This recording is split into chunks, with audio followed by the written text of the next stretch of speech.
High School.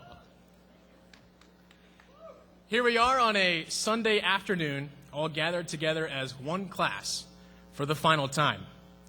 Now, some of us have been adults for a couple of years already, and some of us are graduating a bit younger than others. But every single one of us stands out in one way or another, through our voices, our music, our art, our jobs, our dance moves, our intelligence in the classroom, and our athletic excellence.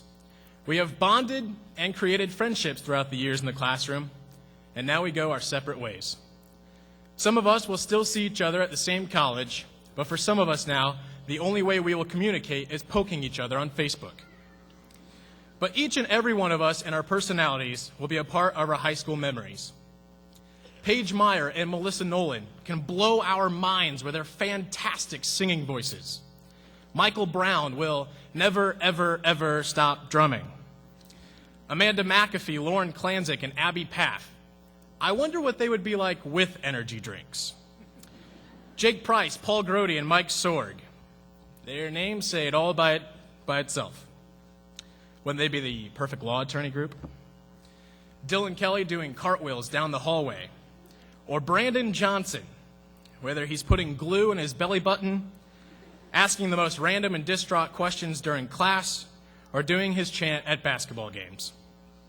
It's not that some of us aren't worthy of mentioning, but guys, let's face it, if you're running across Highway 224 during a fire drill, you're going to be remembered. Some teachers have taught us important things to remember as well. Mrs. Ashelman, for example, taught us to never sneak up on someone, especially when their first reaction is loud enough for the entire school to hear. Mr. Thornton and Mr. Platt taught us the consequences of sleeping in class. Mrs. Bauer taught us the good old classics of good old Neil Diamond. Mr. Gerber showed us why we should never get in his way when he's playing dodgeball. And we will certainly never forget Mr. Ballinger's pop quizzes that taught us 1956 was such a good year, just because that's when he was born. Or was it 1856? There are some students who have taught us life lessons as well. For instance, never hang onto a basketball rim in the middle school when guys are around you. Never anger a girl who has a tray full of food in the cafeteria, Andy.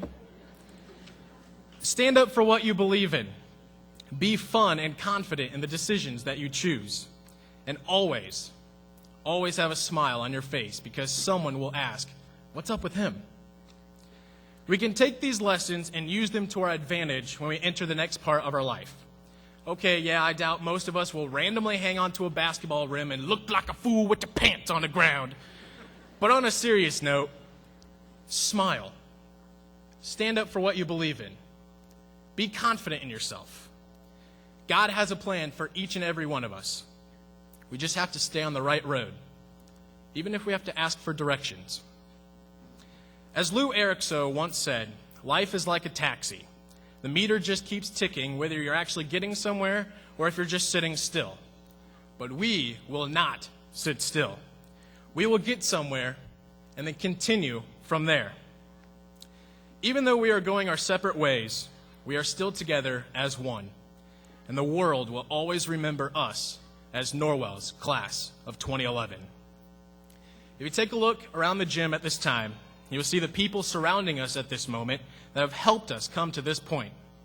Without the person to your left or to your right, we wouldn't be here together, and we wouldn't be sharing moments together. We've gone through some hard times, losing a close classmate who will never be forgotten. We came together as a community, once again proving Northern Wells is a great place to live and learn. We've gone through some fun times as well. The marching band taught us how to change the world one person at a time. The show choir continues to put Norwell on the national map. And we led our athletic programs to feats that have never been accomplished before in school history. This senior class, the class of 2011, is the best class to graduate Norwell High School. Just look at our class rank. On a 12-point scale, the top 10 students have an 11.5 GPA or higher. The top 28 students all have an 11 GPA or higher, with the average gap separating each student by 3/100ths of a point.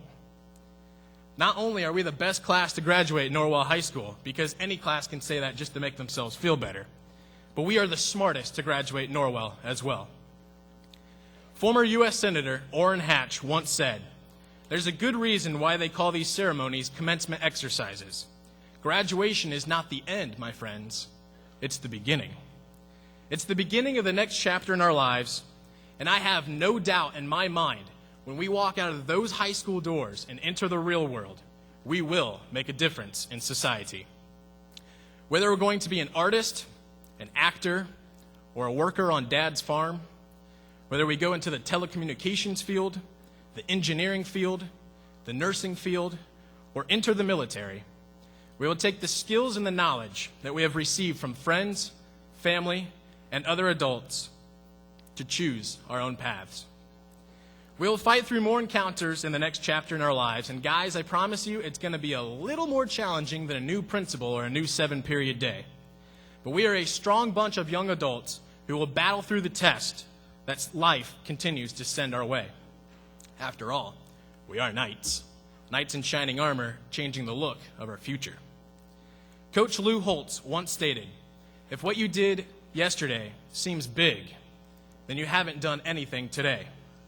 I ask you, class of 2011, will you do something today to make a difference for tomorrow? This is what Mr. Moeller would always mean when he told us, "Make it a great day or not, the choice is yours." We have to make today a good day, and it will have an emphasis on tomorrow. And forget about those who say our generation is lazy because of all this technology. Okay, sure, we're LOLing all over the place. But the two hands that each of us have can do way more than type on our cell phone's keyboard just to chat with the person right next to us. Our hands will be grabbing microphones that lead us to stardom.